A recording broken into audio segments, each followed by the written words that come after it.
Assalamualaikum warahmatullahi wabarakatuh. Salam sejahtera bagi kita semua. Kembali lagi bersama kami di kelompok 17.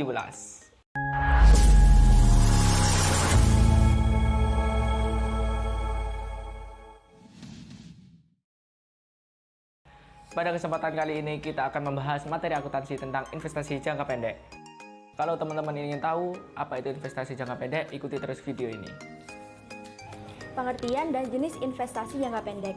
Investasi yang biasa dikenal dengan penanaman modal adalah suatu bentuk aktiva dengan harapan memperoleh keuntungan di masa depan. Investasi adalah suatu produksi barang yang tidak dikonsumsi namun dapat digunakan pada produksi berikutnya. Terdapat dua jenis investasi, yakni investasi jangka panjang dan investasi jangka pendek. Kali ini kita akan membahas tentang investasi jangka pendek. Apa sih tujuan dari investasi jangka pendek?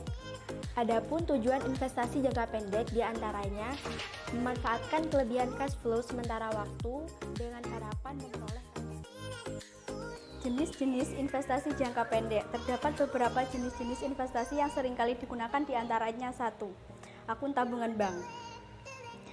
Jenis akun tabungan bank ini memiliki kemudahan dalam pencairannya, namun keuntungan yang diperoleh lebih rendah. Terdapat banyak akun tabungan bank yang tidak bisa menyimpan uang dalam jangka waktu yang lama. Yang kedua adalah reksadana pasar uang. Reksadana pasar uang hampir sama dengan akun tabungan bank.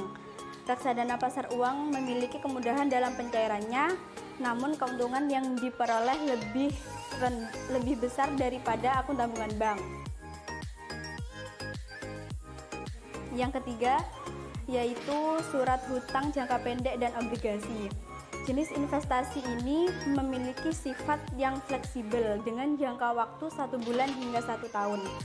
Surat hutang jangka pendek dibuat untuk tabungan jangka pendek, sementara jenis investasi obligasi akan memperoleh infleksibilitas namun keamanannya tidak terjamin. Dan selanjutnya adalah sertifikat deposito. Jenis investasi ini sering digunakan oleh sebagian orang. Apabila seseorang menginvestasikan uang berupa sertifikat deposito, maka seseorang tersebut menyetujui untuk tidak mengambil sertifikat deposito dalam batas waktu tertentu dengan keuntungan yang lebih besar. Batas waktu sertifikat deposito biasanya rentang waktu 3 bulan hingga 5 tahun. Selanjutnya adalah forex atau falas. Investasi jenis ini umumnya dicari oleh sebagian orang yang mengharapkan keuntungan lebih cepat. Syaratnya harus menguasai ilmu forex dengan baik. Selanjutnya adalah saham. Pasar saham diklaim sebagai investasi jangka panjang. Namun jika dianalisis, pasar saham termasuk ke dalam kategori investasi jangka pendek. Sebab pasar saham dapat dicairkan kapanpun tanpa harus menunggu batas waktu tertentu. Materi selanjutnya adalah membahas tentang bentuk, sifat, sarana, dan keuntungan dari investasi jangka pendek.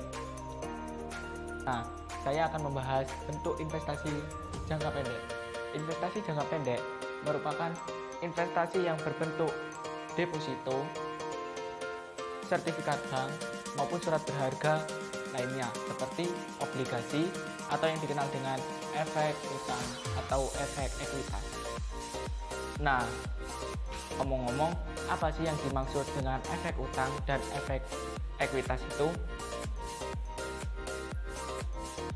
Efek utang merupakan surat berharga komersial berdasarkan tanggal jatuh tempo pembayaran. Sedangkan efek ekuitas merupakan saham perusahaan berupa saham biasa, namun saham tersebut termasuk dalam saham preferen. Saham preferen itu sendiri adalah bagian saham yang memiliki tambahan hak melebihi saham biasa lainnya. Selanjutnya, sifat investasi jangka pendek. Sifat investasi jangka pendek menjadi dua bagian, yakni mudah diperjualbelikan dan mudah dicairkan. Investasi juga memiliki tujuan yang ditujukan dalam manajemen kas, yang berarti dapat dijual jika adanya kebutuhan kas. Investasi ini juga memiliki sifat rendah resiko, Sebab pembelian surat-surat berharga yang beresiko lebih besar untuk pemerintah dipengaruhi oleh fluktuasi harga pasar. Sarana investasi jangka pendek. Sarana investasi jangka pendek terbagi menjadi 4. Yang pertama, jasa giro. Jasa giro adalah produk perbankan yang memberikan bunga terendah kisaran 3 hingga 4% dan biasanya jasa giro digunakan perusahaan untuk mempermudah transaksi pembayaran. Yang kedua, tabungan. Tabungan adalah layanan perbankan yang memberikan bunga di atas jasa giro dan dapat diambil setiap saat. Yang ketiga, deposito. Deposito memiliki bunga lebih tinggi daripada tabungan. Akan tetapi harus disimpan untuk jangka waktu tertentu. Apabila dicairkan sebelum jatuh tempo, biasanya dikenakan penalti. Yang keempat, reksadana pasar uang.